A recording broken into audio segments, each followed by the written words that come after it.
Day to day लाईफचे problems असतात किंवा personal हेल्थचे problem असतात आणि वुमन्सची हेल्थ पर्सनल हेल्थ नसते, त्यांच्या फॅमिलीशी रिलेटेड पण असते. तर त्याच्याबद्दल पण सर थोडंसं आपल्याला गाईड करतील.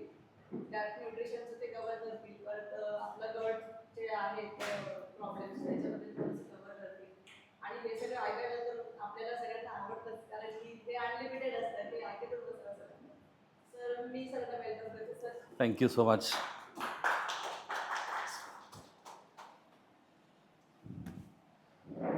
सो गुड मॉर्निंग एवरीवन.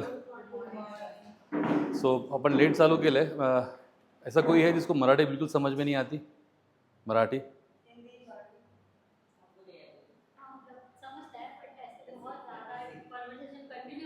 हाँ, तो मैं हिंदी में बात कर सकता हूँ.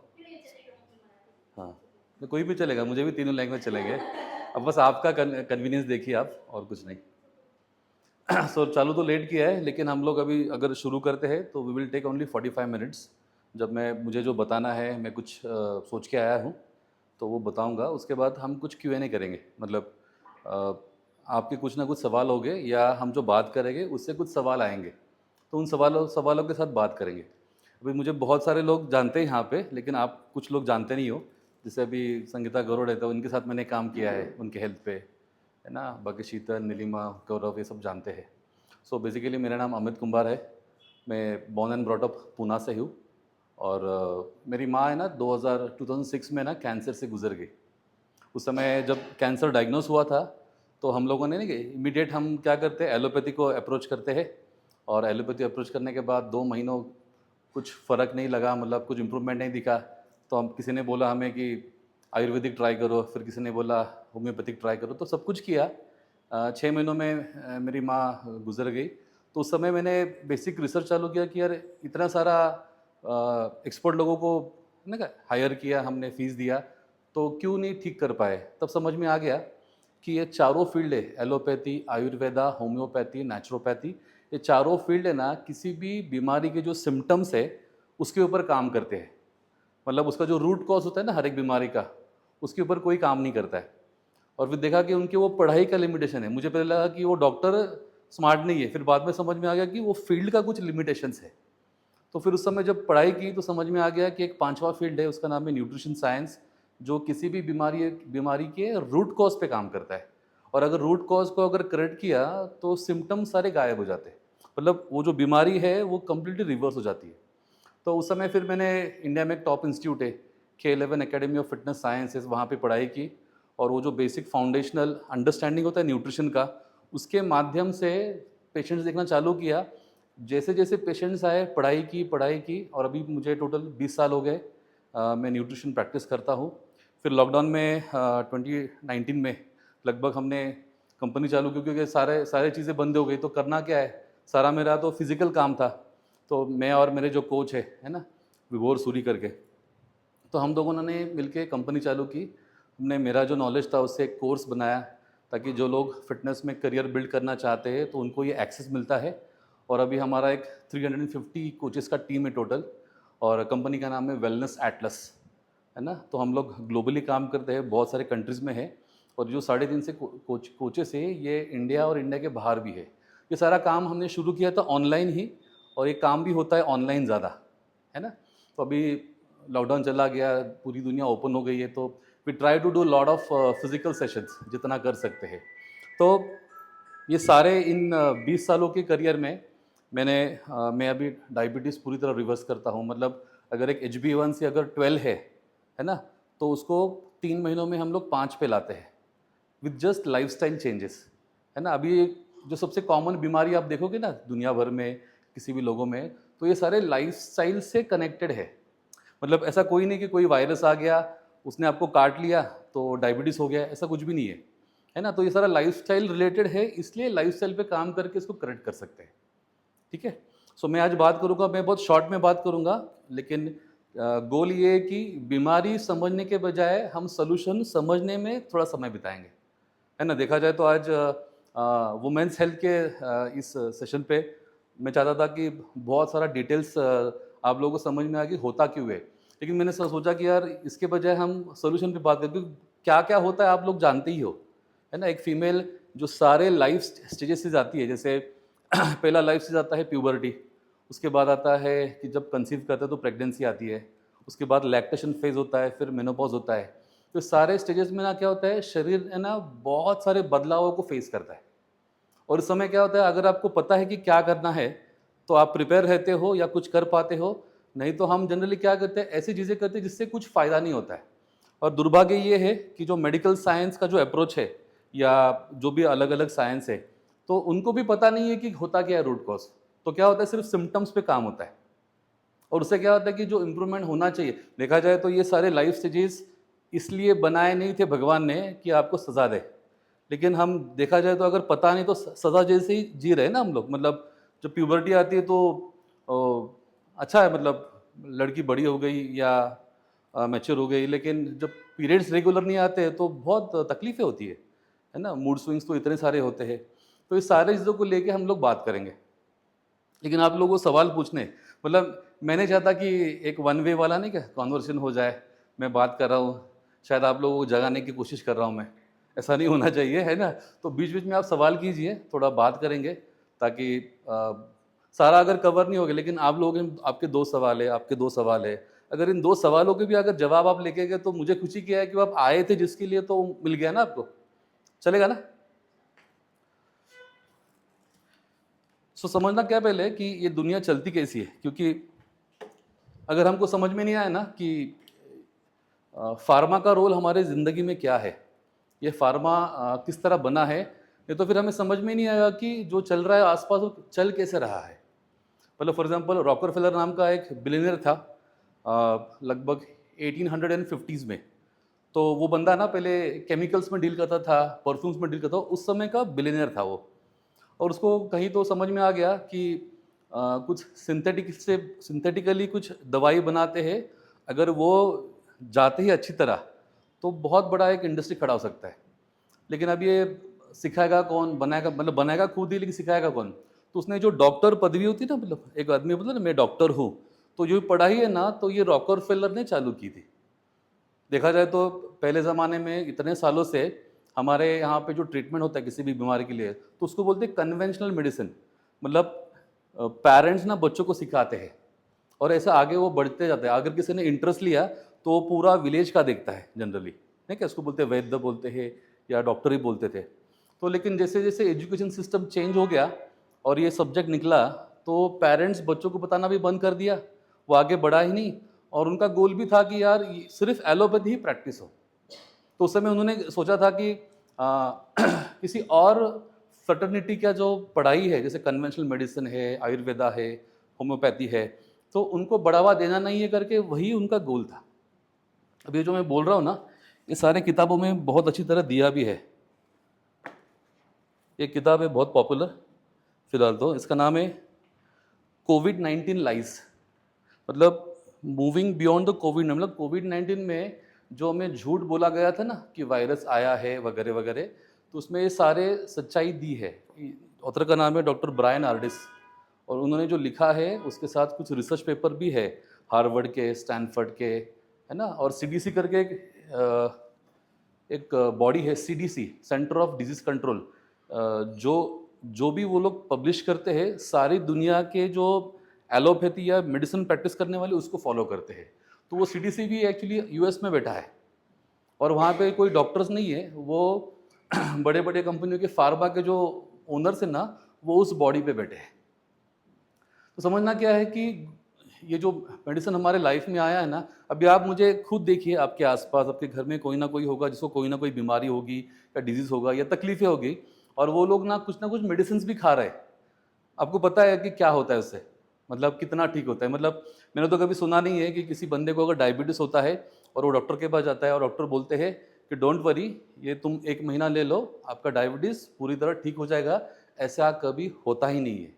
जबकि लोग जब डायबिटीज़ होता है तो जाते हैं डॉक्टर को, इस माइंडसेट से जाते हैं कि चलो यार मैं डॉक्टर के पास जाऊँगा, इसको रेगुलर लेता रहूँगा ज़िंदगी भर के लिए, है ना। तो हमें समझना है कि बाबा वो मुझे चाहिए क्या, मतलब क्या मैं चाहता हूँ कि मेरे जो तकलीफ़ें हैं वो पूरी तरह रिवर्स हो जाए, निकल जाए, या मैं उसको कंट्रोल करने की कोशिश करता रहूँ ज़िंदगी भर के लिए। बस ये थॉट देने से ना हमारे जो डिसीजंस है ना वो एकदम से दो सेपरेट हो जाएंगे। अगर एक मेरे कुछ क्लाइंट्स हैं ना, गांव में है, देहातों में रहते हैं, तो वो जब आते हैं ना मेरे पास ट्रीटमेंट के लिए, डायबिटीज़ ठीक करने के लिए, तो बहुत बार तो उनको मुझे समझाना पड़ता है कि ये रिवर्स होता है। उनका कहना क्या है कि ये होता ही नहीं रिवर्स, क्योंकि उन्होंने देखा ही नहीं, पढ़ा ही नहीं कहीं पे। तो अभी क्या हो गया, अगर ये रिवर्स होता नहीं, ये दिमाग में है, तो उस तरह के ही डिसीजंस होने वाले हैं, उस तरह के लोगों से मिलना होने वाला है। अगर कोई बोलता है, इस चीज़ को चैलेंज करता है कि मुझे डायबिटीज़ हुआ है, अभी मुझे इसको लेके जीना नहीं है, अब उसकी ज़िंदगी में कोई और लोग आएंगे जो इसको रिवर्स करते हैं। तो कहने का मतलब क्या है, आज यहाँ हम बैठे हैं, बात करेंगे ना, तो पहले आपको डिसीजन लेना है कि हमारा शरीर है ना, बीमारियों को लेके जीने के लिए बना ही नहीं है। हम सबका मतलब, मैं थोड़ा स्पिरिचुअल भी हूँ, तो मैं बहुत बार बोलता हूँ कि हम लोगों के जो पेरेंट्स हैं वो कौन है, गॉड, मतलब ऑलमाइटी है ना। उन्होंने सबसे जो बेस्ट क्रिएट किया है वो है ह्यूमन बींग्स। मतलब सारे जानवरों में, इंसेक्ट्स में, मैमल्स में सबसे बेहतर दिमाग वाला है ना, जिसको अवेयरनेस है, वो ह्यूमन बींग्स है। अभी सबसे जो बेस्ट क्रिएशन बनाया है भगवान ने, उनको इस धरती पे क्या सज़ा लेने के लिए भेजा है क्या? मतलब कौन सा पेरेंट्स आएगा अपने बच्चों को, नहीं क्या मतलब पैदा करेगा और बोलेगा तुम सज़ा भुगतो अभी? कोई नहीं चाहेगा ना। इसका मतलब क्या है कि ये हमारे लिए बना नहीं है। तो फिर ये डिसीजन लेना पड़ेगा हमें कि बाबा मुझे इसके साथ जीना नहीं है। अभी हम लोग, आप लोग जिम को आते हो तो आप ना कुछ ना कुछ कोशिश करते हो ना कि बाबा थोड़ा एक्सरसाइज करेंगे, थोड़ा डाइट फॉलो करेंगे, थोड़ा मसल क्वांटिटी मेंटेन करेंगे, जैसे एजिंग होगा वगैरह। लेकिन जो पूरी तरह अकॉम्प्लिश करना है एज अ फीमेल बॉडी, वो कर नहीं पाते हैं। हाँ, बेहतर होता है, अच्छा लगता है ट्रेनिंग करने से, लेकिन जो एक्चुअल गोल है ना, कि मुझे पता है, अभी समझो मेरा एज, मैं वुमेन हूँ, मेरी एज है समझो 35, मैं जानती हूँ कि समझो 45 में या 40 में मेनोपॉज आने वाला है। क्या मैं प्रिपेयर हूँ क्या? है ना। चलो प्रिपेयर नहीं हूँ, उसके बाद क्या होने वाला है ये भी पता नहीं है ना। और घर वाले अगर समझदार है, जेंट्स, तो सपोर्ट करेंगे। हाँ हाँ हाँ हाँ हाँ, मतलब अगर समझदार है तो, वही बोला मैंने, कंडीशन है, अगर समझदार है तो कुछ तो हेल्प करेंगे, नहीं तो फिर वो आपको ही देखना पड़ेगा। नहीं, आप अपना नहीं देखते तो कोई अपना नहीं देखेगा, हाँ सीधी हाँ सी हाँ, बात है, सही। It's about everybody. Everybody, yeah very true. तो that's why we need to be aware. मतलब हमें अवेयर रहना है, विथ हमको क्लैरिटी रखना है कि क्या करना है, क्या हुआ है मुझे। मतलब अगर घर में कोई, अभी मैं मेरे एंगल से देखता हूँ ना, अभी मैं इस फील्ड में हूँ, तो मेरी वाइफ और मुझे 2 बेटियाँ है ना। एक 20 साल की है, एक 15 साल की है। तो अभी उनके लाइफ स्टेज में देख रहा हूँ ना, अभी मुझे पता है करके मैं बोल पाता हूँ। बहुत बार ऐसा भी होता है कि पापा पता ही नहीं तो क्या बोलूँ, ऐसा भी होता है हस्बैंड्स का। लेकिन सारे इसमें सबसे बढ़िया क्या है कि आप लोग समझ लोगे तो आप आपको खुद को मैनेज कर पाओगे, हैंडल कर पाओगे। ठीक है। सो पहले क्या करेंगे, हाँ हाँ, तो पहले क्या करेंगे, आपके लाइफ में, मतलब आपको अगर कोई, मतलब आपको थोड़ा इंट्रोड्यूस करना है एक दूसरे को। तो आपके हेल्थ में कोई प्रॉब्लम है या आपके फैमिली में कोई प्रॉब्लम है, तो मैं ना यहाँ पे लिखने वाला हूँ। और मुझे बस ये समझाना है पहले कि इन चीज़ों को ना 2 ही कैटेगरी में डिवाइड होते हैं सारे बीमारियाँ। अगर वो समझ में आ गए ना कि किस प्रॉब्लम के लिए क्या करना है, तो हमें ना बहुत दिक्कत नहीं आएगी कि वह पहला स्टेप क्या लेना है। ठीक है। थोड़ा आप लोगों को भी जानना है मुझे मैं सिर्फ इनको ही जानता हूँ, मैं संगीता गौड़ को, है ना। सो कौन शुरू करेगा, आप करोगे? आपका नाम बताइए और कुछ बीमारी आपके घर में या आपके है ना, वो बताइए सिर्फ। ओके, सो मेरा नाम चैत्राली कांबुले है। हाँ। और मेरे घर में मोस्टली सबको डायबिटीज डायबिटीज जेनेटिकल है। हेरिडिटरी। हाँ, हेरिडिटरी। डायबिटीज ना,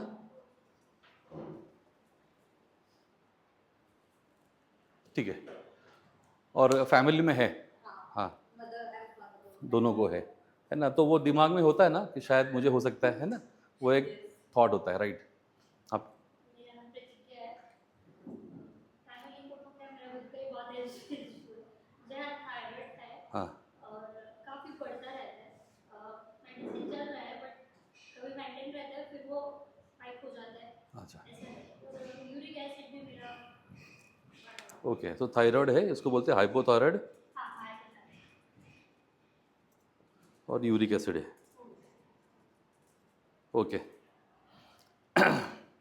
इससे जो छोटे मोटे जो बीमारियां तकलीफें होती है, वो जैसे हाँ मतलब छोटा टायर्डनेस रहते हैं, वेट गेन होते रहता है। हाँ यूरिक एसिड की वजह से स्टिल मेरे भी पैरों में स्वेलिंग रहती है बिकॉज मैं बहुत पेन थायराइड की वजह से तो बहुत लाइफस्टाइल ही बहुत चेंज होता है, हाँ राइट। मतलब एक तो बॉडी में इतनी थकावट होती है कि पहले से काम करने करता होता नहीं है। और फिर वेट भी लूज नहीं होता है, ट्राई कर रही हूँ बट नहीं हो रहा है तो आप अभी मेडिकेशन लेती हो थायराइड के लिए कोई, हाँ लिवोथायरेक्सन वगैरह? हाँ हाँ मेडिसिन चलती है। ठीक है। यूरिक एसिड तभी अभी हाल ही में स्टार्ट किया है अच्छा medicine। ठीक है। तो जिस समय यूरिक एसिड का वो जो टैबलेट लेते नहीं हो तो दोनों अंगूठे में कहीं पे पेन होता है, सीवियर पेन?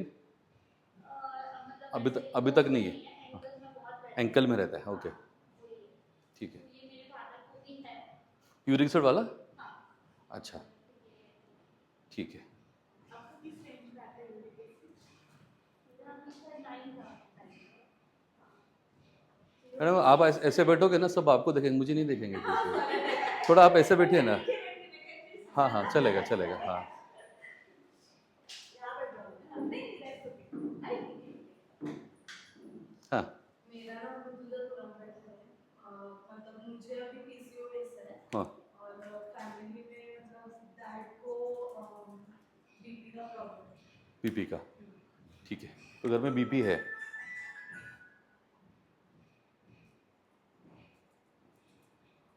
इसको साइलेंट कर दीजिए ना प्लीज़।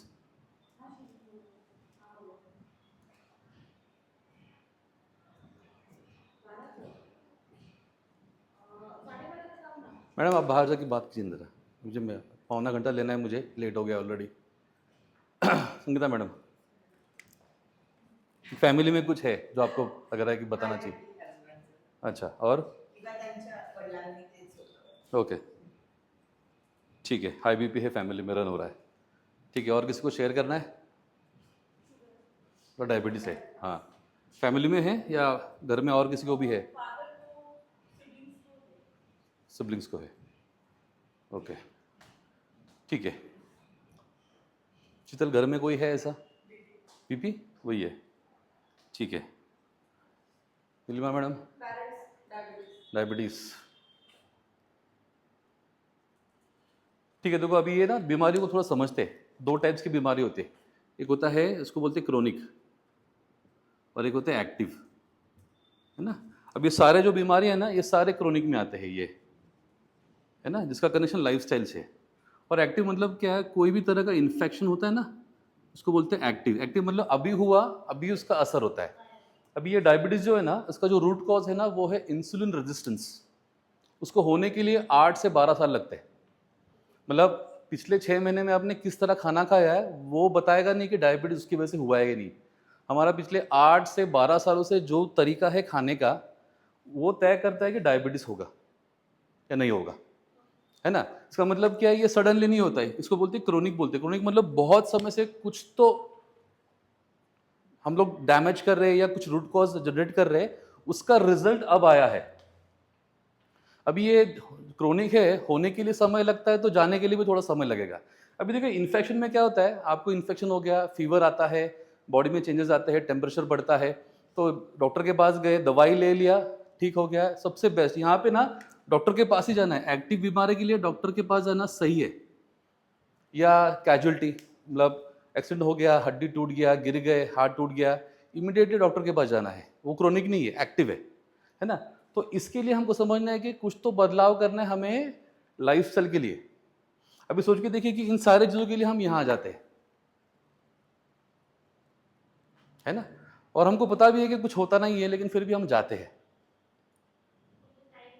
थोड़ा रिलीफ मिल जाता रिलीफ मिल जाता है या आज का दिन निकल जाता है बोल सकते हैं। है ना। हाँ, क्योंकि देखो आज का अगर आपने डायबिटिक मेडिसिन लिया तो आज का शुगर ठीक रहेगा, कल के लिए वापस लेना है। जब तक मेडिसिन चल रही है हाँ तब तक नॉर्मल रहता है, फिर वो वापस राइट राइट, हाँ।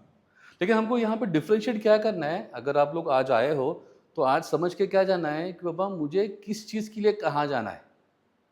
अगर देखा जाए तो हम मतलब हम लोग इतने अच्छे लोग हैं सब लोग, है ना, कि कभी फैमिलीज एक साथ आते हैं ना, अगर कोई ठीक ठाक स्ट्रक्चर का दिखता है ना, मतलब पतला सा, तो हम उसको पूछते हैं कि क्या खाती हो, कैसे क्या पतली हो तुम।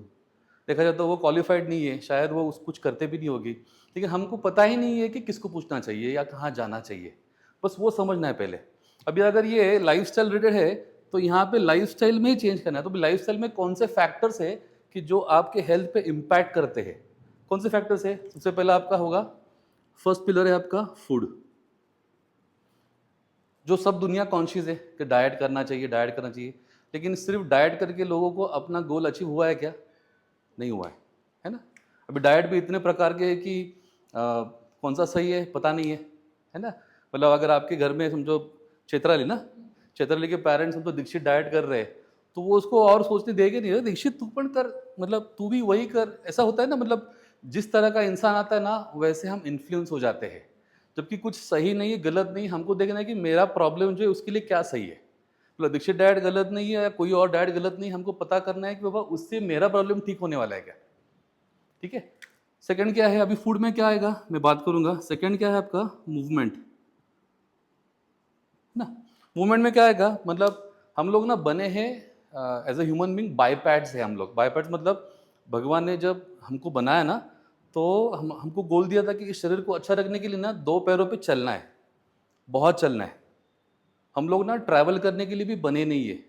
लेकिन जैसे ही वो एक एक एरा आ गया, पहले एग्रीकल्चर एरा आ गया, फिर इंडस्ट्रियल एरा आ गया, तो इंडस्ट्रियल एरा आने के बाद साइकिल निकले, बाइक निकले, कार निकले, तो उससे क्या हो गया, हम ट्रैवल करना चालू किए। पहले ट्रैवल नहीं करते थे, हम लोग चलते थे ज़्यादा, है ना।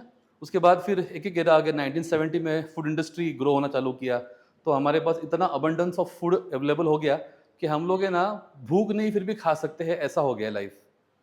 मतलब कुछ चीज़ें हैं कि जिसके लिए भूख नहीं लगती, मतलब भूख की ज़रूरत नहीं, हम फिर भी खाते हैं, तो वहाँ से वो आ गया है।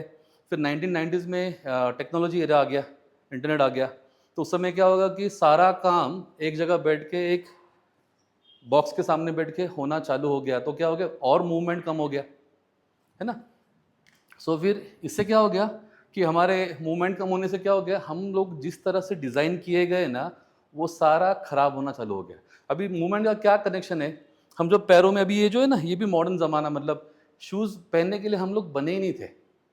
जब हम ना धरती के ऊपर पैर रखते ना ज़मीन पे, तो हमारे वो जो अर्थ से जो इलेक्ट्रिक करंट आता है ना, वो हमारे बॉडी के करंट को स्टेबलाइज करता है।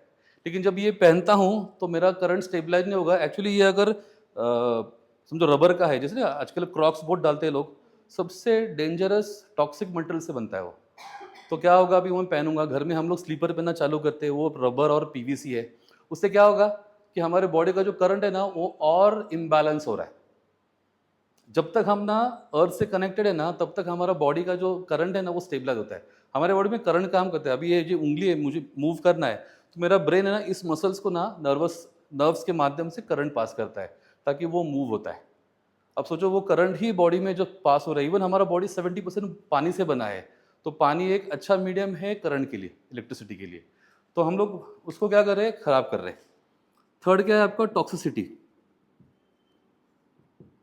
टॉक्सिसिटी टॉक्सिसिटी क्या है कि हमारे ज़िंदगी में ना बहुत तरीके से ना टॉक्सिन्स जा रहे हैं। मतलब एक ज़माना था, आप इंडियंस को देखोगे तो हम लोग है ना ब्रास के सिवाय कोई बर्तन इस्तेमाल नहीं करते थे। बाद में जब अंग्रेज़ों ने हमें रूल करना चालू किया, तो उन्होंने क्या सोचा कि जो इंडियन लोगों को ना जेल में डालने का ना, वो स्लोली मरने चाहिए करके जर्मन का प्लेट्स है ना, जर्मन जो मेटल है, उसके यूटेंसिल्स लाए उन्होंने। उनको पता था कि जर्मन के प्लेट में अगर खाता है ना, तो जल्दी जाएगा वो। और फिर जर्मन प्लेट तो ऐसा होता है कि जल्दी हीट होता है, तो लेडीज़ को काम करने की आसान होता है, तो वो मेटल्स आना चालू हो गए, है ना। टॉक्सिसिटी और किससे बढ़ती है, प्लास्टिक की चीज़ें इस्तेमाल करने से। बीच में एक ज़माना था जहाँ पे टप्परवेयर बहुत फेमस हो गया था। टप्परवेयर के चीज़ें इस्तेमाल करना मतलब फैशन भी था, स्टेटस भी था, तो प्लास्टिक का आ गया, है ना। अभी दुनिया अवेयर हो गई है कि टॉक्सिसिटी बहुत जगह से जाती है। हम लोग जो ट्रैवल करते समय बिस्लरी का पानी लेते हैं ना, वो जो बॉटल का प्लास्टिक होता है ना, वो एक बार यूज़ के लिए बनाते हैं ना, तो बहुत टॉक्सिक होता है। मतलब उसमें जो पानी होता है ना, हम पीते हैं, तो वो उसमें सबसे ज़्यादा प्लास्टिक पार्टिकल्स होते हैं। मतलब एक बॉटल में 5000 प्लास्टिक पार्टिकल्स होते हैं, और ये निकलते नहीं है। उसको निकालने के लिए कोई प्रोसेस होता है जो हमें पता नहीं है, ये सारा जमा होता है। तो जब जमा होगा तो टॉक्सिसिटी क्रिएट होगा। तो टॉक्सिसिटी क्रिएट कैसे होता है, समझ में कैसे आता है, हमारे बॉडी में ना इन्फ्लेमेशन बढ़ता है। आप देखो कि हम 3 वक्त तक खाना खा रहे हैं, रात को सोते हैं, फिर भी उठने के बाद ऐसा लगता है कि थकावट लगती है, अच्छा लगता नहीं है। तो क्यों ऐसा लगता है, इन्फ्लेमेशन बढ़ गया है। अभी इन्फ्लेमेशन निकालने के लिए हमको लगता है कि हाँ चलो वो ग्लूटेन बंद करते हैं, फिर डेयरी प्रोडक्ट बंद करते हैं, कुछ ऑयल्स चेंज करते हैं, यस उससे फ़र्क पड़ता है, लेकिन जो ऑलरेडी है वो निकालने के लिए एक तरीका होता है। तो इससे क्या होगा, अभी आप एडिशनली और इन्फ्लेम नहीं कर रहे बॉडी को, है ना। तो ये टॉक्सिसिटी पे भी काम करना पड़ेगा। फोर्थ है आपका स्ट्रेस। और दुनिया में कौन है जिसको स्ट्रेस नहीं है? सबको है, बच्चे को भी है, तो है ना। तो अभी ये स्ट्रेस जो है ना, इसको ना हम बंद नहीं कर सकते, इसको मैनेज करना सीख रहे हैं। हम क्या कर रहे हैं, जब से पैदा हुए, जब से स्ट्रेस लेना चालू किया हमने स्वभाव की वजह से, या ऐसे कोई सिचुएशंस में जी रहे हैं कि जहाँ पे स्ट्रेस आता है ना। तो उस समय से क्या कर रहे हैं हम लोग, स्ट्रेस को ना एक्यूमुलेट कर रहे हैं, जमा कर रहे हैं। तो स्ट्रेस को मैनेज करने का सही तरीका क्या है, आज का स्ट्रेस मैं रात को निकाल दूंगा बॉडी से, कल से मेरा मीटर जीरो। तो क्या हो रहा है, इसको बोलते हैं क्रोनिक स्ट्रेस। तो थायराइड का जो प्रॉब्लम है ना, उसका one of the root cause ये है क्रोनिक स्ट्रेस। तो क्रोनिक स्ट्रेस बोलो तो दो, फिजिकल भी होता है, साइकोलॉजिकल भी होता है, फूड से भी होता है। हम ऐसी चीज़ें खा रही है कि जो हमारे हार्मोन्स को डिस्टर्ब कर रही है, उसको बोलते हैं एंडोक्रिन डिस्टर्प्टर्स। तो वो ग्रेजुअली क्या करेगा, स्ट्रेस में कन्वर्ट करेगा। पांचवा है आपका स्लीप। बच्चे जैसा सो पा रहे हैं कि हम लोग आजकल, लाइक ए चाइल्ड, है ना। वो एक बार सो गया तो सो गया, है ना। ऐसा नहीं सो पाते हम लोग, क्यों? क्योंकि हमारा ना स्लीप हैम्पर हो गया। तो स्लीप का कनेक्शन किससे है? अर्थ से है, सनलाइट से है। लेकिन वो लोग चाहते थे कि स्लीप खराब हो और हम लोग ना स्लीप रिलेटेड जो मेडिकेशन है ना वो ले ले। जैसे मेलाटोनिन नाम का सप्लीमेंट होता है, स्लीपिंग पिल्स होता है, अलग अलग कंपनी के अलग अलग होते हैं। तो वो चाहते थे कि हम लोग बस कुछ भी करें, इन सारे प्रॉब्लम्स के लिए बस कुछ खाते रहे, यही गोल था। कहने का मतलब क्या है, अगर ये हम 5 चीज़ों को अगर हम लोग ना बेहतर करते हैं, तो ये कोई भी मेडिकल प्रॉब्लम है ना, ये सॉल्व होता है। जैसे फॉर एग्जाम्पल अभी ये डायबिटीज़ है ना। तो डायबिटीज़ का रूट कॉज क्या है? मतलब अगर कोई मुझे बोलता है कि मुझे पिछले साल डायबिटीज़ हुआ, इसका मतलब उसके पहले जो साल थे वहाँ नहीं था, है ना। तो इसका मतलब क्या, अभी कुछ तो हुआ है जिसकी वजह से ब्लड शुगर है ना, जो निकलना चाहिए ब्लड से शुगर, वो निकल नहीं रही है। तो हम क्या कर सकते हैं, ये 5 एरियाज पे अगर काम करते हैं तो वो वापस पहले से काम करेगा। तो अब ये 5 एरिया है ना, अभी उसमें से आप सबसे पॉपुलर एरिया क्या है? फूड, जहाँ पे लोग काम करते हैं, और मूवमेंट के लिए क्या करते हैं लोग, एक्सरसाइज करते हैं। तो ये 2 चीज़ों पे बहुत ज़्यादा काम होता है। जिम में आते हैं कुछ लोग तो यहाँ एक्सरसाइज करते हैं, जो जिम जाते नहीं है वो भी कुछ ना कुछ करते रहते हैं as a form of exercise. Badminton खेलना, टेनिस खेलना, ग्राउंड लगाना, जॉगिंग करना, मैराथन रन करना, है ना। संडेज को कोई अच्छा माउंटेन देखते हैं आसपास, तो बहुत सारे हैं, तो वहाँ जाना, चढ़ना, है ना। तो सारे यहाँ पे एक्टिविटी होते हैं, योगा सेंटर से, एरोबिक सेंटर है। तो यहाँ पे सिर्फ क्या हो रहा है, ये चीज़ हो रही है और ये चीज़ हो रही है, बाकी ये 3 चीज़ें है ना, ये 3 चीज़ों पे काम नहीं हो रहा है। इसलिए क्या हो रहा है, ये 3 चीज़ें बाकी चीज़ों को खराब करेगा। तो भी ये 3 चीज़ों पे काम करना क्या है ना, उसके ऊपर हम डिटेल में नहीं जाएंगे, लेकिन आज से समझ के जाएंगे कि भाई ये चीज़ों पे काम करोगे ना तो ये सॉल्व होगा। अभी कोई भी डिजीज, अभी ये सारे डिजीज में आते हैं ना, ये डिजीज है ना, सिम्टम नहीं है, ये डिजीज है, इसके सिम्टम्स अलग है। अभी डिजीज जब होता है उसका पहला स्टेप क्या होता है, डेफिशिएंसी। जैसे फॉर एग्जांपल अगर आजकल आप देखोगे कि B12 डेफिशिएंसी बहुत है लोगों में, है ना। इसके मतलब मुझे याद है कि मेरे बचपन में मैंने कभी सुना नहीं था B12 डेफिशिएंसी, D3 डेफिशिएंसी। आजकल तो बहुत सुनने में आता है। तो B12 डिफिशिएंट होने के बाद पहला चीज़ क्या होता है, लोगों के एनर्जी लेवल्स कम होते हैं, लेजीनेस ज़्यादा बढ़ता है। मतलब वो व्यक्ति लेजी नहीं होता है, लेकिन पहले से मन ही नहीं करता है उठ के कुछ काम करे फटाफट, नहीं कि पानी ले ये ले। तो यहाँ पे हो क्या रहा है, जब डेफिशिएंसी होती है तो फिर आगे बढ़ता है, इसको बोलते हैं डिस्कम्फर्ट आ जाता है। मतलब अगर डेफिशिएंसी भरी नहीं, मतलब उस गैप को अगर भरा नहीं है तो डिस्कम्फर्ट ही होने वाला है। डिस्कम्फर्ट क्या है, यहाँ बैठा हूँ मैं, वहाँ पे सामने पानी रखा है, मेरा मन भी नहीं कर रहा कि पानी का बॉटल ले ले, और गलती से अगर जिम आ गए ऐसा व्यक्ति जिसका B12 कम है, तो ये एक्सरसाइज करने का तो घर जाके टेढ़ा हो जाएगा। मतलब मेरे साथ यही होता है, मेरा डिफिशियंसी चल रहा है B12 का। आई थॉट कि लोग आते हैं जिम में एक्टिव रहने के लिए, मुझे यहाँ आने आकर भी मेरा नहीं हो पा रहा है, मैं कैसे करूँ ये सब। तो काफ़ी बार हाँ D3 भी बहुत कम है। हाँ, इन सब लोगों दोनों का कॉम्बिनेशन बहुत डेडली है ना।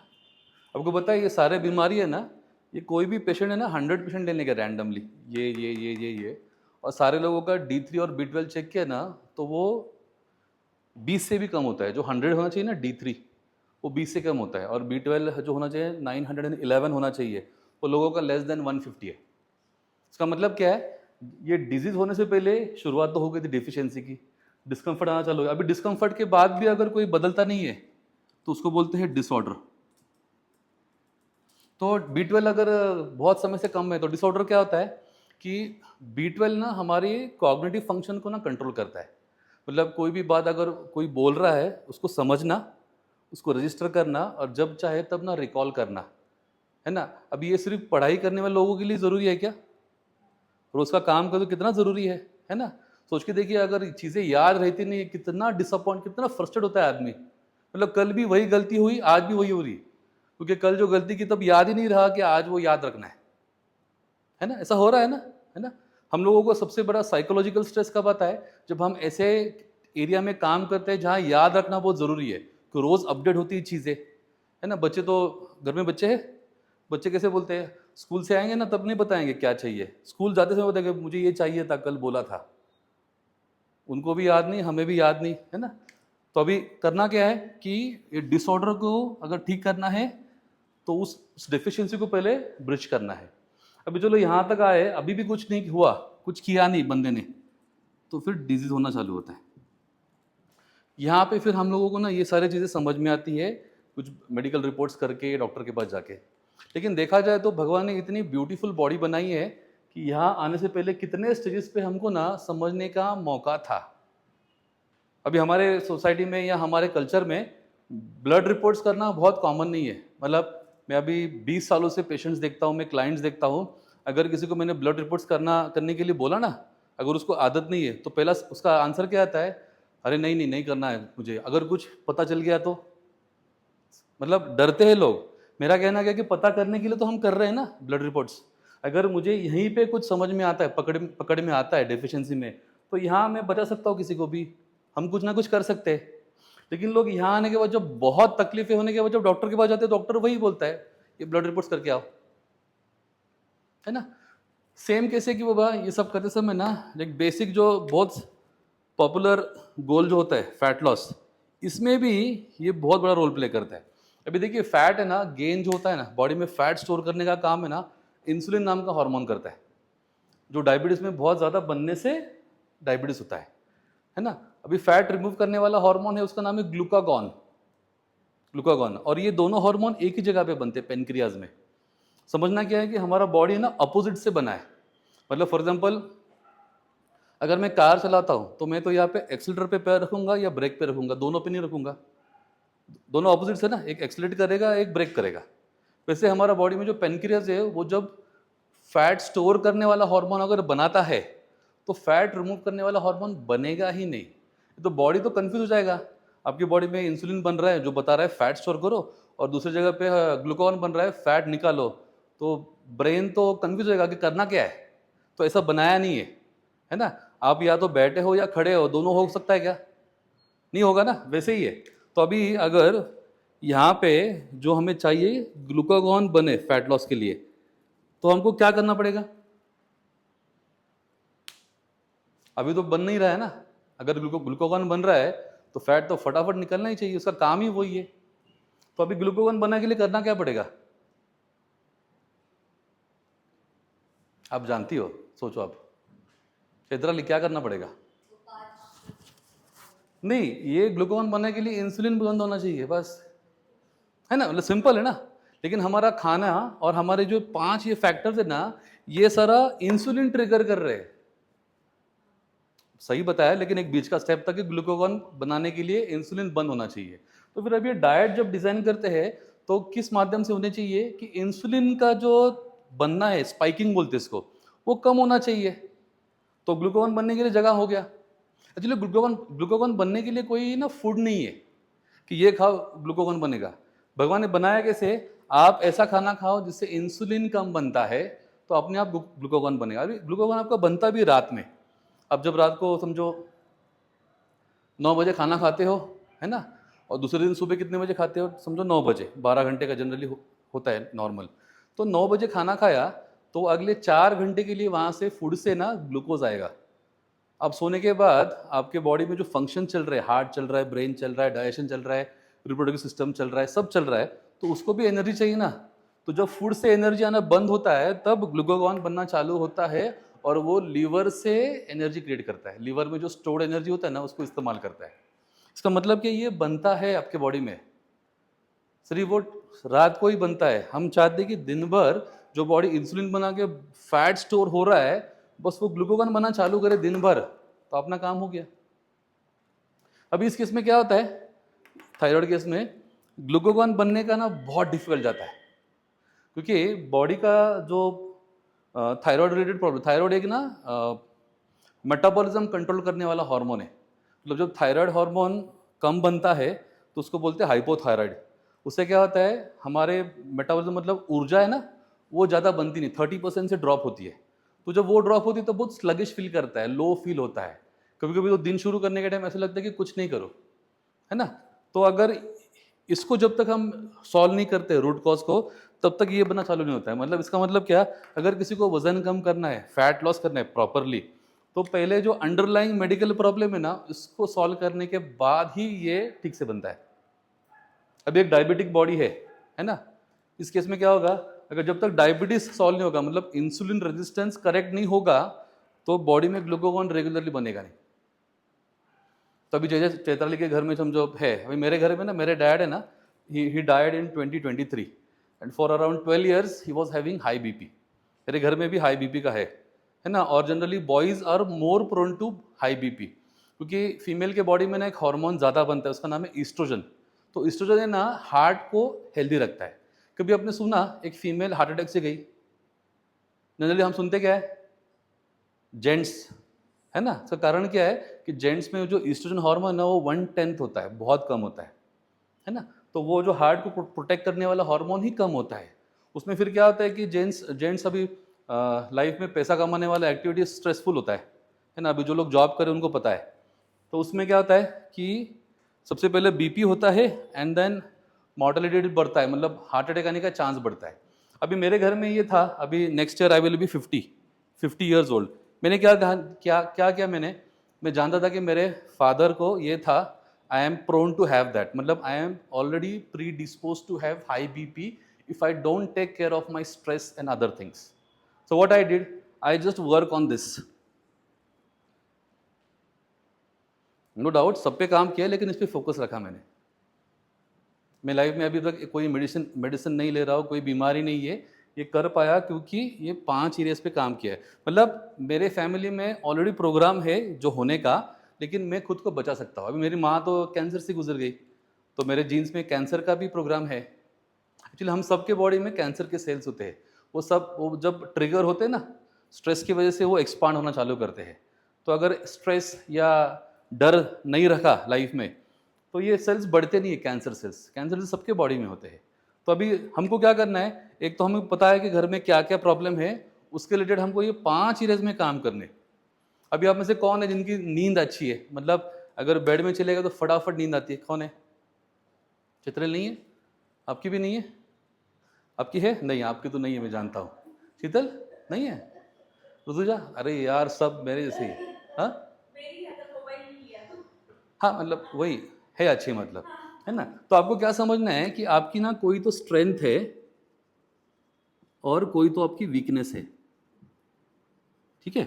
अभी समझना क्या है, वीकनेस को आइडेंटिफाई करना है, और ये वीकनेस ना कौन सा एरिया खराब करने वाला है ना उसके ऊपर ध्यान देना है। इतना डिफिकल्ट नहीं है अच्छी हेल्थ रखना या कोई भी डिजीज होने नहीं देना, इतना डिफिकल्ट नहीं है। हमको समझना क्या है कि मेरी स्ट्रेंथ क्या है, वीकनेस क्या। स्ट्रेंथ क्या है, अभी मेरी स्ट्रेंथ क्या है कि मैं ना वेट ट्रेनिंग करना बहुत पसंद है, मैं आगे कर सकता हूँ। उसके लिए मुझे बहुत मेंटली खुद को प्रिपेयर नहीं करना पड़ता।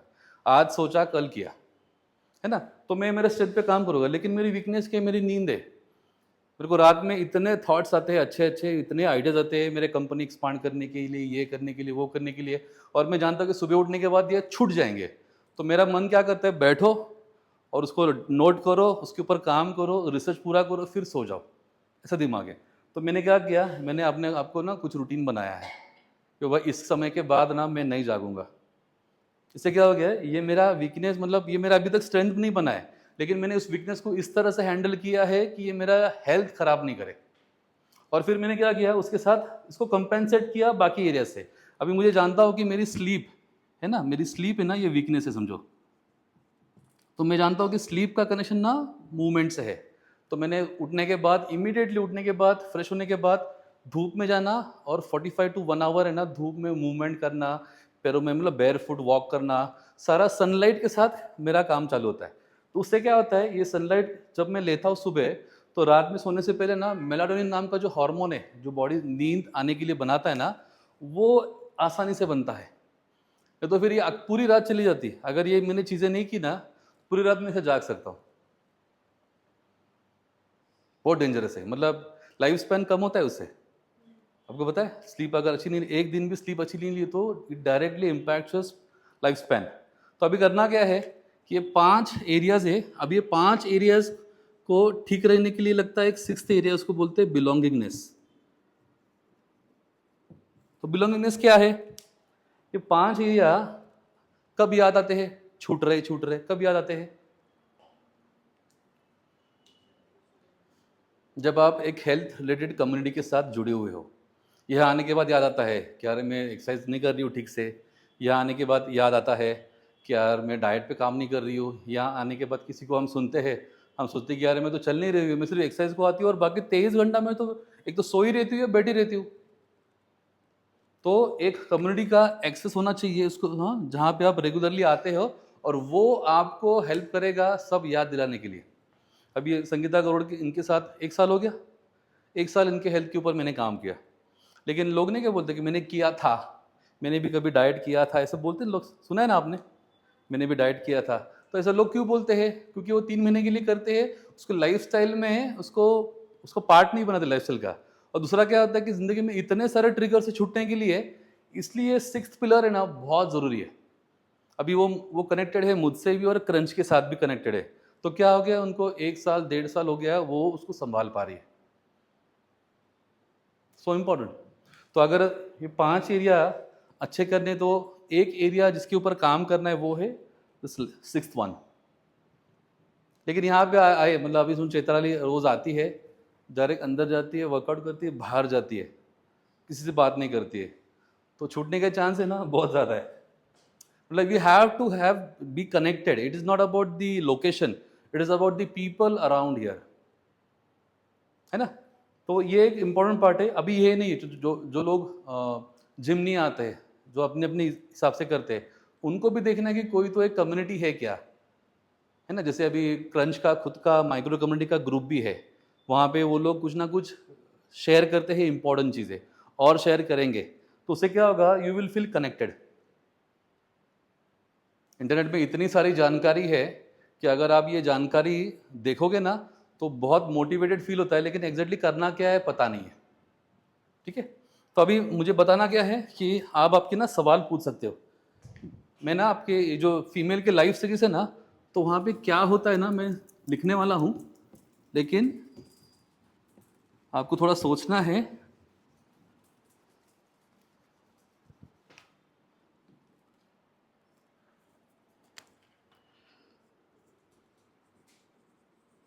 प्यूबर्टी,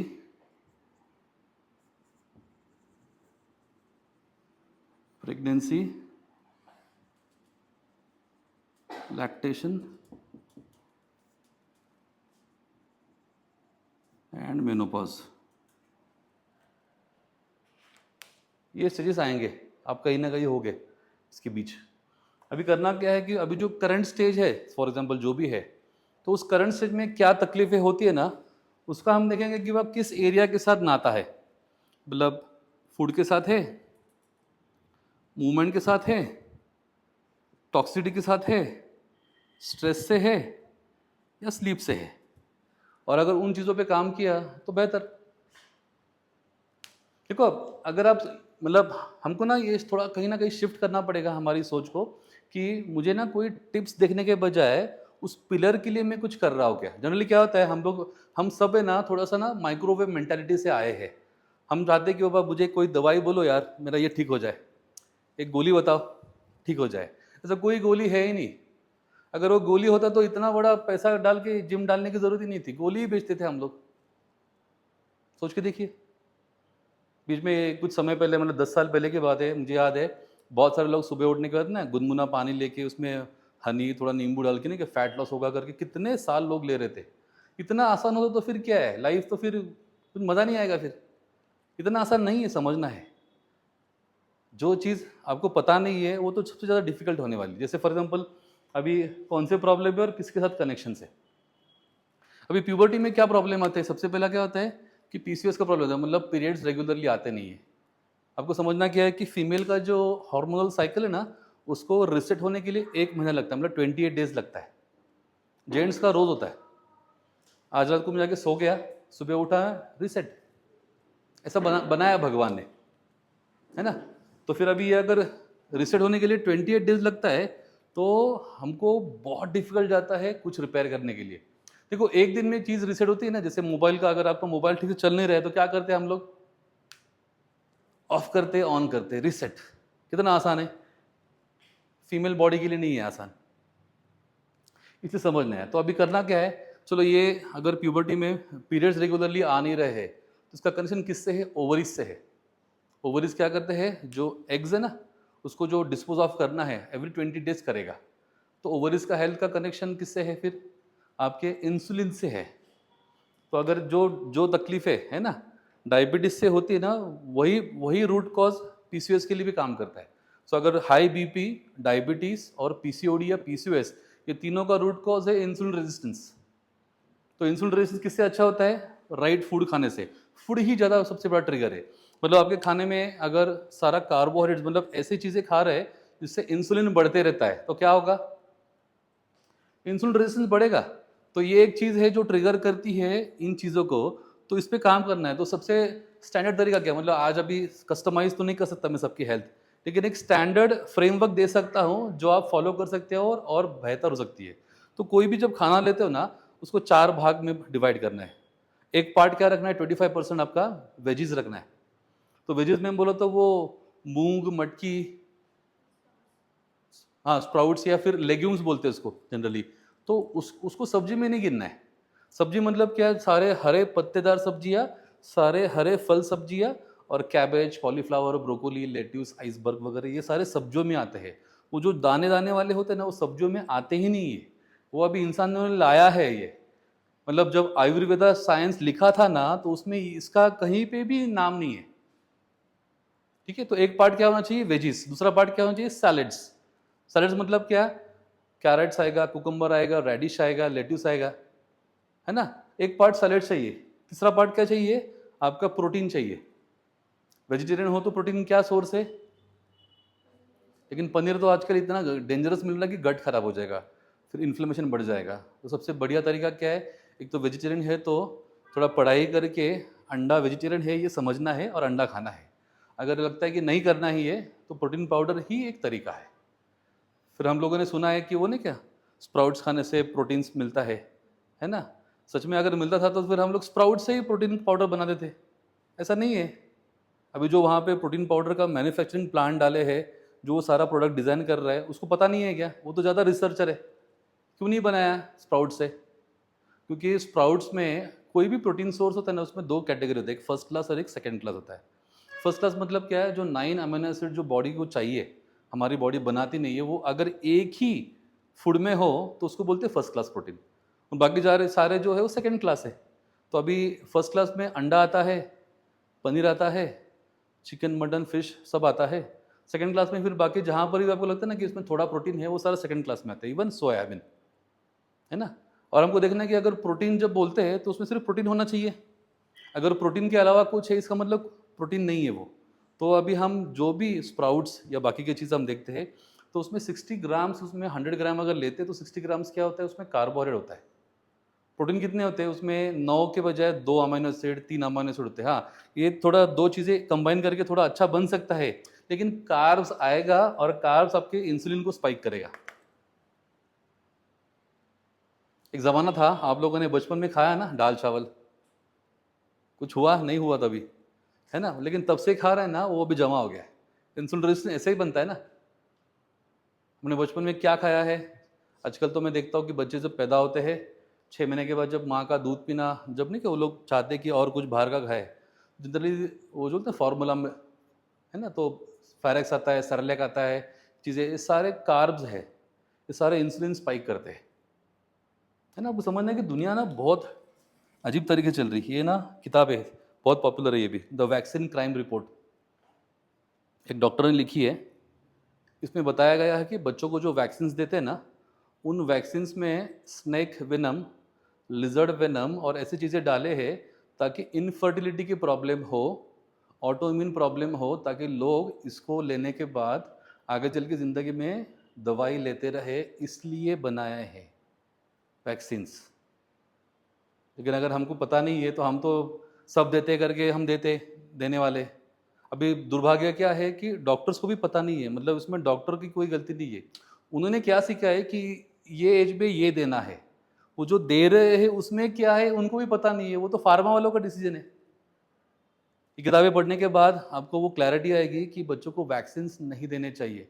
कुछ वैक्सीन है वो देने, उसमें ये दिया है, इसमें उसके रिसर्च पेपर और प्रूफ भी दिए हैं। मतलब मैं जो बोल रहा हूँ ना, ये पब्लिश्ड रिसर्च पेपर्स है। तो हमको बहुत केयरफुल रहना कि हमें जब कोई बोलता है ना कि ये दवाई लो या ये दवाई ले लो या ये वैक्सीन ले लो, तो बहुत केयरफुल रहना कि क्या बोल रहे हैं।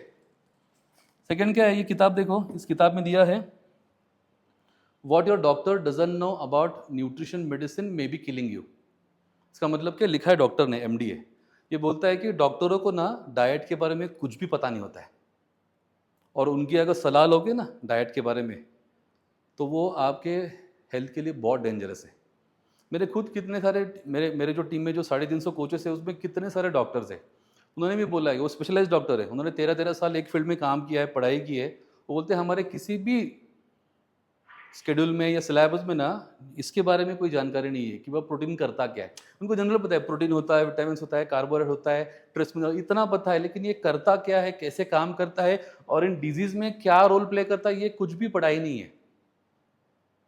तो समझना क्या है कि बाबा अभी इसका कंट्रोल एक तो खुद खुद के पास लेना है, या सही इंसान के पास जाके इसको क्लैरिफाई करना है, गाइडेंस लेना है।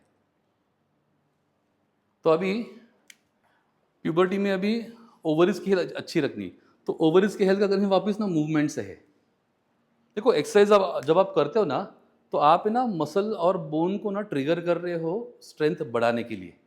जब मैं ऐसा कोई वेट लेता हूँ, उसको अगेंस्ट द ग्रेविटी लिफ्ट करता हूँ जो मेरे कैपेसिटी के थोड़ा बाहर है, लेकिन मैं फिर भी जोर लगाता हूँ, तो मेरे ब्रेन को क्या समझ में आता है कि ये स्ट्रेंथ बढ़ाना चाहिए ये उठाने के लिए। इतना ही है। जैसे कि आपको जब कोई जख्म होती है, वो जब ठीक होती है, तो आप देखोगे कि जो जख्म थी ना पहले, तो वहाँ की स्किन थोड़ी मोटी हो गई है ना, मोटी हो गई है। तो ये मोटी हो गई, इसका मतलब क्या, भगवान ने पहले उसको डैमेज किया, मतलब हमने डैमेज किया, उसको रिपेयर करते समय उसको पहले से स्ट्रांग बनाता है। तो हम जो अभी वेट ट्रेनिंग करते हैं ना, उसके पीछे भी यही साइंस है। उसको बोलते हैं the science of super compensation.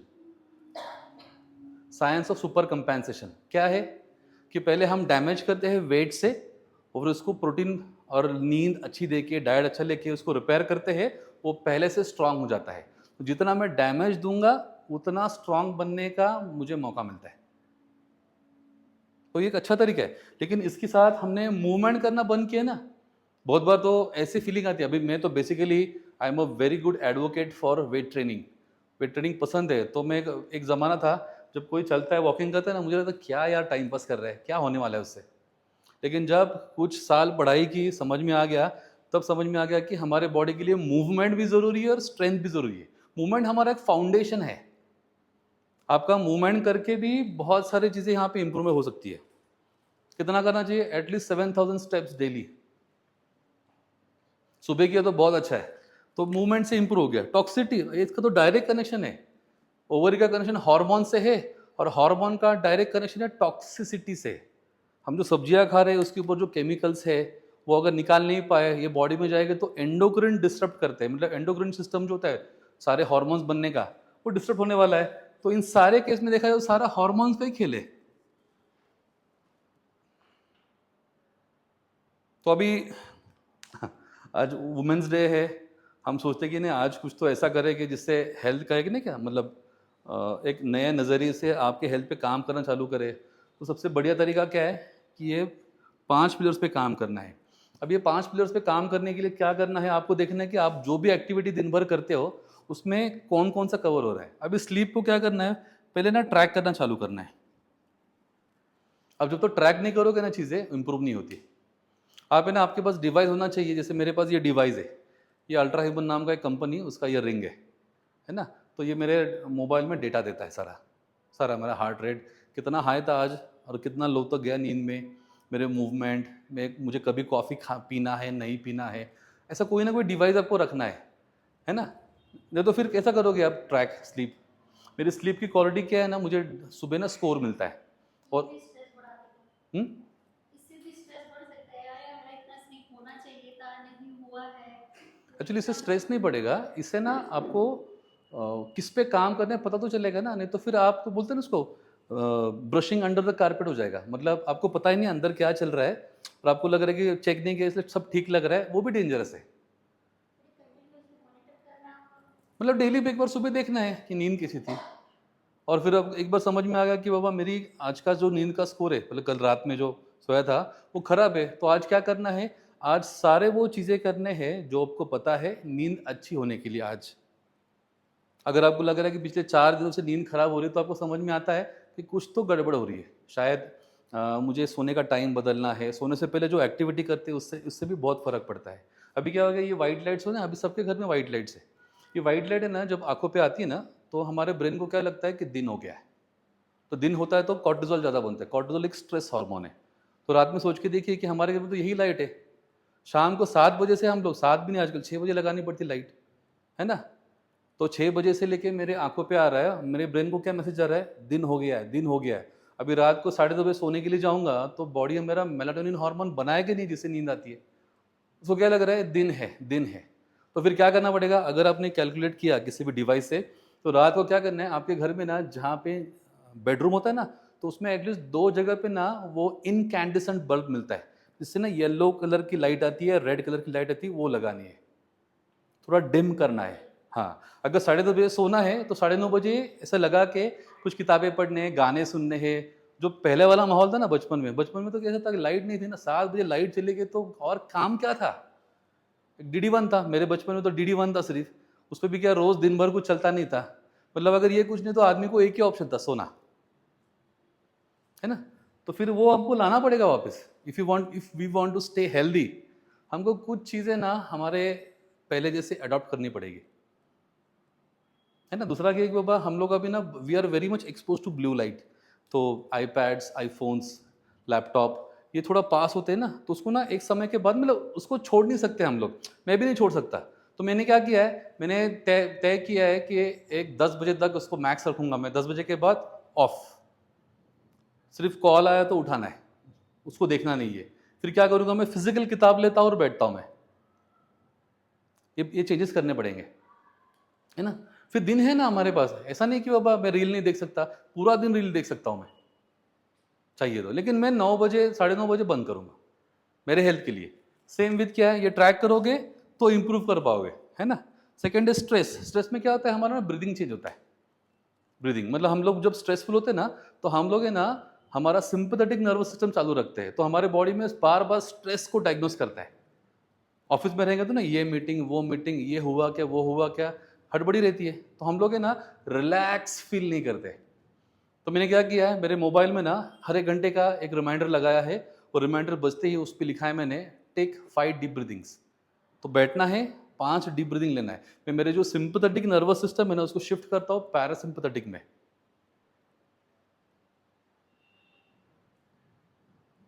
बार बार करना पड़ेगा, अपने आप नहीं होगा वो। हमारी सोच भी ऐसी है। अभी फॉर एग्जाम्पल अब जिम आए हो, अभी जिम से निकलते में दिमाग में क्या चलता है, ऑफिस है, घर है, खाना पकाना है, बच्चों को देखना है, ये देखना है, स्ट्रेस स्ट्रेस। उसमें अगर गाड़ी चलाते समय कोई आता है तो और स्ट्रेस। देखा जाए तो हम हमारे बॉडी को रिलैक्स करने के लिए सिखाना पड़ेगा, है ना। तो स्ट्रेस को क्या करना है, अवॉइड नहीं कर सकते, ब्रेथ वर्क कर सकते हैं। अगर आपको लग रहा है दिन भर नहीं हो सकता, 5 बार दिन में खाना खाने से पहले एटलीस्ट क्या करना है, 3 मिनट के लिए ना मोबाइल पर रिमाइंडर लगाना है, टाइमर लगाना है 3 मिनट का, आंखें बंद करना है, हम सिंपैथेटिक नर्वस सिस्टम एक्टिवेट करके खाना खा रहे हैं तो वो पचेगा भी नहीं। अगर वो पचेगा नहीं है तो टॉक्सिसिटी बढ़ेगा। हमने ना बहुत कैजुअली लिया है शरीर को, हमने सबने मिल के, मैंने भी लिया है, मैंने मैंने गलतियां करके सुधर गया हूँ मैं। तो हमने बहुत कैजुअली लिया है इस शरीर को, है ना। तो टॉक्सिसिटी की क्या क्या कर सकते हैं आप? अब देखिए पैकेट फूड आप जो भी घर पे लाओगे ना सब डैमेज करेगा। तो फिर अभी जो आप वर्किंग लेडी हो तो करेंगे क्या? बाई लगाना है घर पे, सब घर पे बनाना है। वो मैगी मसाला, सेजवान चटनी मिलती है चिंग्स की, कितने कितने बढ़िया बढ़िया चीज़ें जो हम ना फटाफट उसमें खाना बनाते हैं, वो सब उसमें MSG मतलब मोनोसोडियम ग्लूटामेट है, जिसको उसको अजिनोमोटो बोलते हैं। और कितने सारे एंटी केकिंग एजेंट क्या क्या डाला है, सारा गट और टॉक्सिसिटी बढ़ाता है। एक ज़माने में पहले बोलते थे ना कि घर का खाओ अच्छा होता है, मैं तो मानता ही नहीं था। बाहर भी चिकन मिलता है यार, हेल्दी है वो, बाहर में सैलड्स मिलता है, सब्जियां मिलती है, लेकिन बाद में समझ में आ गया कि वो बनाते कैसे है वो प्रॉब्लम है। तो फिर घर का अच्छा है। तो टॉक्सिसिटी, मूवमेंट, अब ये सारी चीज़ें ना आपके कंट्रोल में है। इसको कोई एक्सपेंसिव नहीं है चीज़ें, मतलब हेल्दी रहना इतना एक्सपेंसिव नहीं है। एक्सपेंसिव क्या होगा मालूम क्या? जब आप आपका फूड है ना 3 बार आप खाना खाते हैं, उसके बाद आप ब्लड रिपोर्ट निकालोगे तो कुछ ना कुछ न्यूट्रिशनल डेफिशिएंसी है ना, इस डेफिशिएंसी को भरने के लिए सप्लीमेंट्स की जरूरत पड़ती है। और जब पूरा दिन धूप में खड़े रहो, मतलब धूप में काम करो, 10 दिन करो, और विटामिन डी देखो कितना बढ़ता है, नहीं बढ़ेगा इतना। क्योंकि विटामिन डी क्या करता है, विटामिन डी कैसे बनते हैं हमारे बॉडी में, हमारे लीवर है ना कोलेस्ट्रॉल बनाता है जो अच्छा होता है। उस कोलेस्ट्रॉल को सनलाइट लेके हमारे गट के जो बैक्टीरियाज है उसको D3 में कन्वर्ट करते हैं। अब वो गट बैक्टीरिया ही नहीं है, इसलिए सबको है। जो धूप में काम करता है उसका भी लो है, जो घर अंदर बैठ के काम करता है ऑफिस में उसका भी विटामिन डी लो है। तो क्या हुआ, हम लोग जो अच्छे अच्छे साबुन इस्तेमाल करते ना, क्रीम इस्तेमाल करते, उसने सारे गट बैक्टीरिया जो अच्छे थे ना वो मर गए। तो हमको गट पे भी काम करना पड़ेगा, है ना। लेकिन अभी फिलहाल ये 5 चीज़ों पे काम करोगे तो ओवरऑल आपके जो भी स्टेज पे आप है अभी, उस स्टेज में ये फायदा देगा। आपका मूवमेंट होना चाहिए प्लस उसके ऊपर स्ट्रेंथनिंग होना चाहिए। सिर्फ चल के भी चलेगा नहीं है, सिर्फ वेट ट्रेनिंग करके भी चलेगा नहीं है, मूवमेंट प्लस स्ट्रेंथ ट्रेनिंग। आपके बॉडी में अगर टाइटनेस है तो movement, strength training plus stretches, yoga, something, है ना। डाइट भी क्या करना है, वो जो मैंने बताया 25-25-25% वाला वो फॉलो करना है। टॉक्सिसिटी की क्या करना है, बाहर से कुछ लाना नहीं है। गेहूं में से जो ग्लूटेन है उसको अवॉइड करना है, गेहूं बंद करना है, कभी तो खाना है मजे के लिए, रोज नहीं खाना है। डेयरी अवॉइड करना है, कभी तो उपवास है, घर में अंडा चलता नहीं है तो पनीर लाया खाया, अच्छी बात है ना। और क्या ट्रिगर से देखना है, आप जो भी ऑयल इस्तेमाल करते हो ना, जो अमेरिकन ने लाया हमारे, इंडिया कभी ऑयल खाता ही नहीं था। India was a country which use to use only ghee, है ना। लेकिन इन्होंने लाया, वो इस्तेमाल किया, तो ये सारे प्रो इन्फ्लेमेटरी टॉक्सिसिटी बढ़ाएंगे। आपके फुटवेयर देखिए, दिन में कुछ समय निकाल के जमीन पे पैर लगाइए, पैर फुट, नेचर में जाइए। मेरे घर में तो इतनी हालत ख़राब है, मतलब मैं जहाँ रहता हूँ हमारा बंगलो है, तो घर से बाहर आते तो वो सीमेंट का है, फिर गेट है, गेट से बाहर आते तो टार है, मतलब रोड है, मतलब ज़मीन ढूंढना पड़ता है पैर रखने के लिए, ज़मीन मतलब सॉइल। तो I have to go to a garden. तो मैंने उसका रूटीन बनाया है मूवमेंट के लिए वहाँ पे। तो और स्ट्रेस के लिए ब्रीदिंग करता हूँ रेगुलरली। जब जब लग रहा है कि बहुत ज़्यादा लगता है तो ऑफ लेता हूँ। संडे ठीक से इस्तेमाल करता हूँ। अगर आप वर्किंग हो, सैटरडे संडे ऑफ है, तो सैटरडे संडे को आप ऐसे एक्टिविटी करें जिससे रिलैक्स फील हो। तो हम लोग सैटरडे संडे ऐसी चीज़ें करते हैं कि नहीं, क्या 2 ही दिन मिले हैं लाइफ जीने के, फुल ऐसे एक्टिविटी के जिससे स्ट्रेस बढ़ता है। तो थोड़ा उसको ना बैलेंस करना सीखना है ये चीज़ों को। मतलब ये चीज़ें 1 महीना करने के बाद अगर आपके पास कोई ऐसा डिवाइस है जहाँ पे ये सब चेक कर सकते हैं कि मेरा ब्लड शुगर क्या है, 1 महीना ये करो, ब्लड शुगर चेक करो। अगर थायराइड का है ना, तो अभी वो रिपोर्ट निकालना है, थायराइड प्रोफाइल, तो T3 T4 TSH समझ में आता है। ये सारी चीज़ें मैं रिवर्स करता हूँ। आज मैं ना आपको वो सारा बता नहीं सकता क्योंकि वो रिवर्स करने के लिए मुझे 12 वीक्स लगते हैं। लेकिन ये 12 वीक्स में मैं करता क्या हूँ ना, वो बताऊँगा तो कन्फ्यूज हो जाएगा। तो लेकिन ये बेसिक चीज़ें करोगे तो ये सारी चीज़ें इंप्रूव होती है। ठीक है। और ये जो पीसीओएस है ना, उसके लिए आयोडीन का सप्लीमेंट लेना बहुत ज़रूरी, एम्प्टी स्टमक सुबह सुबह। सी कैल्प होता है ना, कैल्प नाम का, या सी कैल्प नाम के सप्लीमेंट्स मिलते हैं अमेजोन पे। एक अच्छी कंपनी का देखना है, रिव्यू देखना है, अच्छा रेटिंग अच्छा देखना है, वो एम्प्टी स्टमक पानी के साथ लेना है। जिससे क्या होता है, जब आयोडीन मिलता है ना, तो थायराइड में भी इंप्रूवमेंट होता है और ओवरीज में इंप्रूवमेंट होता है, ये इंप्रूव होता है। और ये सारी चीज़ें ना मैं जो रिपेयर करता हूँ या रिवर्स करता हूँ, मैं जो साइंस इस्तेमाल करता हूँ उसका नाम है ऑटोफेजी। और ये जो साइंस है ना, उसको नोबेल प्राइज़ मिला है। तो मैं जो रिवर्स कर पाता हूँ उसका कारण मैं नहीं हूँ, वो साइंस पावरफुल है। ये सारे अब ये करने के बाद अगर अंडरलाइंग रूट कॉज अगर ठीक होते ना, तो फैट लॉस तो एक सेकेंड नेचर है। मतलब बॉडी भी चाहता है फैट छोड़े, लेकिन अंडरलाइंग प्रॉब्लम जब तक सॉल्व नहीं होते तब तक नहीं हो सकता। I am done. अगर कुछ सवाल है तो पूछिए। 12:30 हो गए।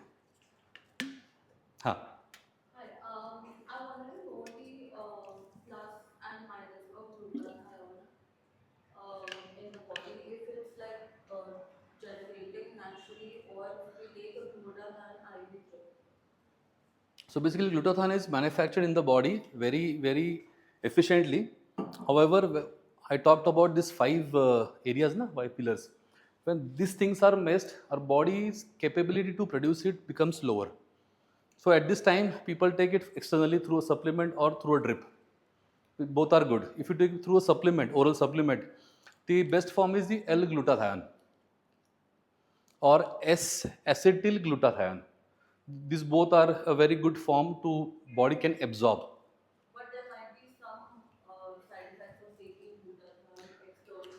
Actually, there is no side effect. The only side effect which we have observed over a period of last 20 years is the how these people manufacture that. If it is manufactured in such a way that they have taken care that the cost of this manufacturing is low, and they use some things which are not good for your maybe hormones or something else. So the quality of the product matters a lot. When we say it's a nutraceutical product, that means it is made up of some food extract, and then it body easily absorbs that.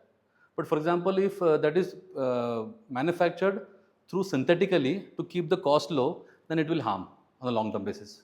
But then there are people, specifically in the industry, that use glutathione as a cosmetic procedure as well. Yeah, yeah. So is that different? Like it's a No, different type if you see the people, the celebrities who use this, I have seen so many videos and learn about that. Basically, these people are more aware about what they are putting inside the body. That their quality is very good. The people who basically help them to do this, they are very qualified people. However, the irony is that when we listen to such videos or we saw it now, we try to do the same thing with something what is available. These people actually make those products available in a very high quality manner. Matlab, these people have those connections, it is available for them. For taking it, not a big deal. Matlab, I think one should start with the oral supplement, and then later on just observe how your body responds. And there are so many other ways to help your body to manufacture that. If you go on YouTube and just put a keyword that how to produce more glutathione in body, and they will suggest few things. There are so many. all vitamin C or Ha ha ha. and broccoli and all. Yeah, yeah. Also, one more question. I wanted to know the long-term effects of taking Mounjaro, and the second one that is come, Berberin, Ozempic. Ozempic. Oh my God. So Ozempic is not advisable because the moment the GLP-1 drugs were very popular in India, and we had a we had a long discussion with my community leaders also. We have all the data we collected and we talked about that. So it has a long-term effects, side effect, bad effects. But does it have substances that can be taken through fruits or veggies, or like is it like different? I have not studied that. Matlab, I never, matlab, people who come to me and whom I advise, this one thing helps me big time, everything. Matlab, people who come to me for a 25 kg fat loss in 3 weeks, 3 months or 4 months. So I'm able to give them these results. So I never tried anything else. Just to keep an understanding about what Ozempic does, I had that study done. but I have to get back to you on this, how we can produce it through food. So, Ozempic and Mounjaro, do we have like a major difference, or is it just Actually, they all come under GLP-1 category. हाँ. If you see the manufacturer, the manufacturer is also same, but the branding is done it differently. because some people say that Mounjaro has lesser, of course it does have, but comparatively to Ozempic, it has Lesser side effects. Yeah. Need to study. Because when we studied under one umbrella called GLP-1 drugs. At the same time, these things basically, after doing a fat loss, a weight loss by Ozempic or GLP-1 drugs, it is very difficult for the person to maintain it, because body immediately starts gaining weight as earlier, है ना? So if Ozempic or GLP-1 drugs are used for a temporary purpose, it is good. But again, you have to get down to what I said is fixing up this all pillars. That's all. Yeah. Hello, we are done. Thank you so much. You have to keep it short. So I have something to give you back. So मेरे पास कुछ tools है इतने सालों में जो बनाए हैं मैंने, जैसे आपका गट का हेल्थ कैसा है वो चेक करने के लिए कुछ क्वेश्चनर है, इन्फ्लेमेशन चेक करने के लिए क्वेश्चनर है, आपका रूट कॉज एनालिसिस करने के लिए कुछ क्वेश्चनर है, कुछ फॉर्म्स है.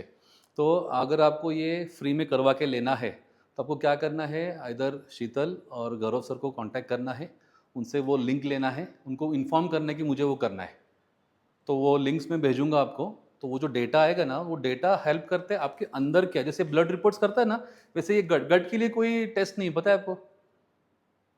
गट के लिए कोई टेस्ट नहीं कि गट मेरा सारे बैक्टीरिया है या नहीं कैसे, लेकिन वो क्वेश्चनर आपको हेल्प करेगा. इन्फ्लेमेशन चेक करने के लिए कुछ पैरामीटर्स है ब्लड रिपोर्ट्स में, अगर वो बढ़ते हैं इसका मतलब इन्फ्लेमेशन है, लेकिन सारे नहीं है. लेकिन हमारे फीलिंग्स हमको कैसे लग रहा है ना, वो उस क्वेश्चनर से हमें पता चलता है. So if you are interested, you can just get back to them and get it done, and I will help you in that. चलो, thank you so much everyone.